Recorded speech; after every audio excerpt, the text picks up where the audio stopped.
Modi is one step away from passing a law that would make it easier for private companies to obtain property, one of the biggest hurdles to investing in India. Under the new land acquisition bill, recently passed in the lower house, states will be allowed to force farmers to sell their holdings for companies making everything from missiles to cheap houses.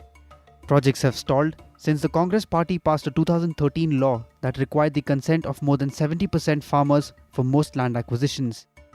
The estimated backlog of investment in power plants, factories, and mines awaiting approvals grew to about $392 billion in March, according to the Project Monitoring Group, a government body. The Congress party, now in opposition, rallied more than a dozen parties to ask President Pranab Mukherjee to protect the interest of our farmers and implore Modi to avoid bringing the bill for a vote in the upper house. All the progressive, secular, democratic, and forward-looking forces are determined to defeat the Modi government's design to promote divisions and social disharmony, Sonia Gandhi, Congress president, told reporters on 17th of March.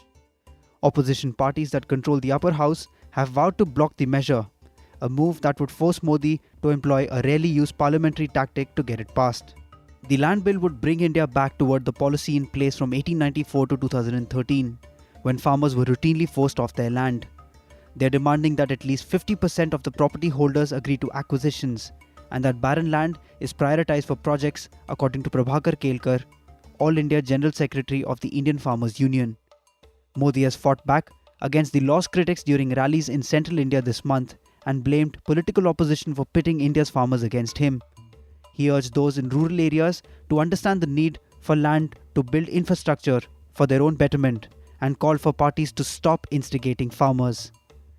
We are accused of being anti-farmer, but when I told the opposition that I am ready to amend the bill, they couldn't tell me one thing they wanted changed. The poor need schools, the poor need hospitals, they can't be built in the sky, said Narendra Modi on 5th of March. Faced with stiff competition on the land bill, the government on Thursday 19th of March reached out to leaders of the opposition parties, including Sonia Gandhi and activist Anna Hazare, inviting them to an open debate on the issue while asserting that the bill was very much in farmers' interest.